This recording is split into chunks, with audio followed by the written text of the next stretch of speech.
గంధపు చెట్టు కింద వ్రగంబు. గంధపు చెట్టు ఉందంటే మంచి సువాసన ఘుమఘుమఘుమలతో ఉంటుంది. అయితే ఆ చెట్టు హాయిగా ఉంది కదా అని అక్కడ కూర్చుందాం అనుకుంటే కింద పాము ఉంటుందిరా జాగ్రత్త అన్న. ఆ సువాసనలకు పాములు చేరుతాయి. గంధపు చెట్టు కింద వ్రగంబు పయోనిధి బాడవాగ్ని. పెద్ద సముద్రము జలరాశి ఉందనుకుంటే లోపల బడబ అనేటువంటి అగ్ని స్వరూపమైన గుర్రము ఉంటుంది లోపల. దాన్ని బడబాగ్ని బాడబాగ్ని అంటారు. మన కడుపులో ఉండేదాన్ని జఠరాగ్ని అంటారు. సముద్రంలో ఉండేదాన్ని బాడబాగ్ని. బాడబా అది ఒక స్త్రీ రూపమైన గుర్రం. అది ఎప్పుడు నీళ్లు తాగుతూ ఉంటుందట. అందుకే సముద్రం ఎప్పుడు ఉప్పొంగదయ్యా, నీళ్ళని ఎప్పుడు సమస్థితికి. ఎన్ని నదులు గలవని, ఎన్ని వర్షాలు రాని, మహా పెరిగితే ఓ 10 అడుగులు పెరుగుతుందేమో కానీ ఎప్పుడు చెలియలి కట్ట దాటి రాదు సముద్రం. వస్తే ఏమవుతుంది, ప్రపంచం ఎప్పుడు నిలవదు. అందువల్ల సముద్రానికి నియమం ఎప్పుడూ కూడా.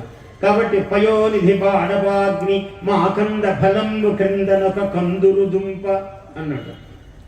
అక్కడ చాలా తేనె పట్టు ఉందండి అంటే దాని నిండా తేనెటీగలు ఉంటాయి. ఆహా తేనె పట్టు కదా అని మూతి పెట్టి అలా తీసుకుందాం అనుకోవటానికి లేదు. మాగంధ ఫలం ఇవ పెనుదాత కడన్ కడు లోభి. పెద్ద దాత అన్నవాడి దగ్గర ఒకడు లోభి ఉంటాడు. పక్కనే వాడన్నీ కూడా అనుక్షణం అడ్డాలు మాట్లాడుతూ దురుపదేశాలు చేస్తూ ఉంటాడు. వీడికి వచ్చే పాపం ఇంత అంతా కాదు, కానీ వాడికి అది తెలీదు. వాడి జీవితం నేను చాలా గొప్ప పని చేశానని అనిపించుకోవడానికి చెప్తూ ఉంటాడు. మీరు బ్రహ్మాండం ఇప్పటికే మీకు చాలా మంచి పేరుందండి, మళ్ళీ ఎందుకు, ఎంతని ఇస్తారు, వీళ్ళు ఉన్నారే అడుగుతూనే ఉంటారండి. ప్రతిసారి గుడి అంటారు, చందా అంటుంటారు. ఎన్నిసార్లు అని ఇస్తారండి?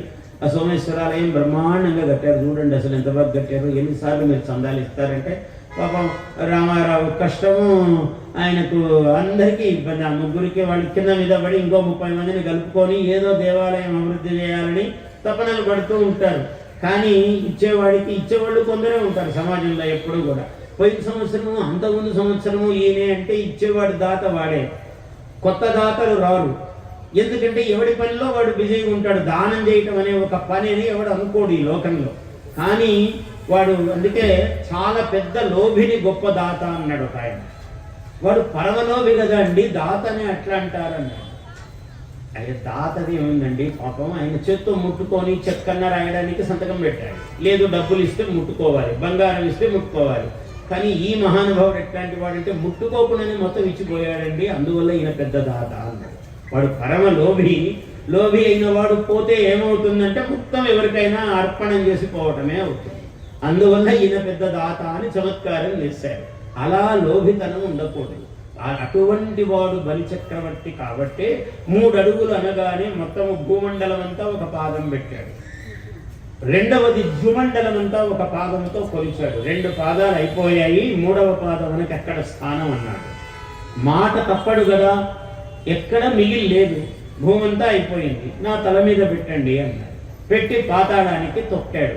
పాతాళానికి తొక్కితే బ్రహ్మదేవుడు పరిగెత్తుకుంటూ వచ్చాడు. ఏమయ్యా చాలా ప్రమాదం అయిపోయింది, అడగకుండానే అడిగినంత మాత్రమే దానం ఇస్తానని గురువుగారంతా కాదని చెప్పినా ఇస్తానని అన్న మహానుభావుడే ఈయనని పాతాళ లోకంలోకి తొక్కితే రేపు దానం ఇచ్చేవాడికి అందరికీ భయం కలుగుతుంది, నువ్వు చేసిన పని స్వామి అని బ్రహ్మదేవుడు వచ్చాడు. తండ్రిని అడిగాడు.